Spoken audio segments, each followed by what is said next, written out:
Enfants maltraités, enfants abusés,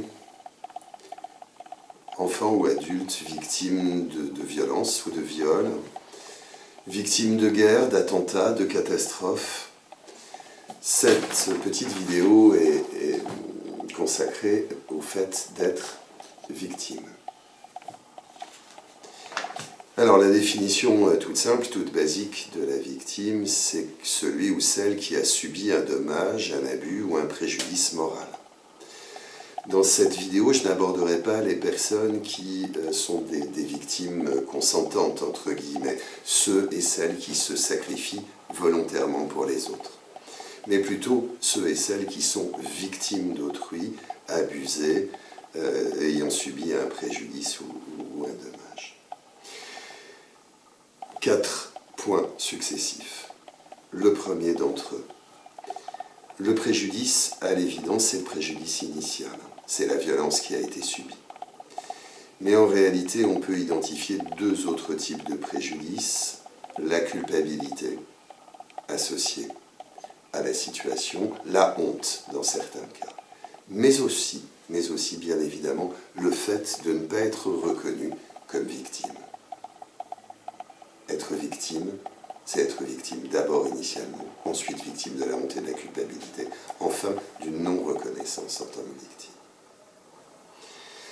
Deuxième idée, classiquement, au fait d'être victime est associé de la culpabilité et de la honte, en tout cas dans un nombre significatif de cas. Alors qu'est-ce qui fait que culpabilité ou honte il peut y avoir? Eh bien d'abord, le regard que les autres portent sur nous-mêmes. Et on a vu suffisamment dans des affaires de viol notamment, le fait que la victime peut être vue comme consentante ou à l'origine des violences subies elle-même. Le regard des autres, bien sûr, mais aussi le regard qu'on porte sur soi. Et je dirais sans doute que le regard des autres a moins de portée si on peut se regarder positivement. Mais si soi-même on se sent coupable ou honteux, évidemment, tout cela fonctionne en système et on est enfermé dans la culpabilité ou dans la honte. On se sent également dans la honte ou dans la culpabilité en tout cas en vertu de ce fameux biais psychologique dont les psychologues notamment parlent, la croyance en un monde juste. S'il m'est arrivé ça, c'est d'une certaine façon que je n'ai pas écouté ce qu'on m'a dit, ou que je n'aurais pas dû être là à ce moment-là, ou pourquoi est-ce que je suis vivant alors que les autres sont morts. Le poids de la culpabilité est lié aussi en partie à cette croyance en un monde juste. Troisième idée, on peut être enfermé, s'enfermer et être enfermé dans cette position de victime. Alors, d'abord par les autres qui peuvent nous regarder indéfiniment comme victime, nous pointer comme victime, nous rappeler notre état de victime à tout moment, ce qu'on appelle les processus de victimisation. Mais cette victimisation, on peut être aussi dans l'auto-victimisation. Par exemple, parce qu'on cherche à être plein, ou parce qu'on se sent impuissant et qu'on n'agit pas, ou parce que le fait d'être victime renforce nos propres croyances sur nous-mêmes. Je ne vaux rien, je ne suis capable de rien, j'ai ce que je mérite. Et quand, évidemment, la victimisation des autres rencontre nos propres croyances, ou notre besoin d'être plein, ou l'impuissance et le sentiment d'impuissance qui est le nôtre, évidemment, on s'enferme dans cette position de victime.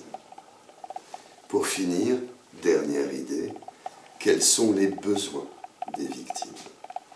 Le premier besoin qu'on peut identifier de façon évidente, c'est le fait de sortir de l'isolement. Pouvoir parler, pouvoir dire, ne pas porter indéfiniment cette culpabilité ou cette honte. Le deuxième besoin, c'est celui d'être reconnu, d'obtenir réparation, d'être reconnu comme victime. C'est un passage obligé pour un jour vivre comme sujet autonome et non pas comme victime indéfiniment. Dernier besoin, évidemment, c'est le besoin de se reconstruire, le besoin d'estime et de confiance, sortir précisément de cet état de victime. Alors dans cette petite vidéo, je n'ai pas évoqué ce que les victimologues appellent le syndrome d'accommodation.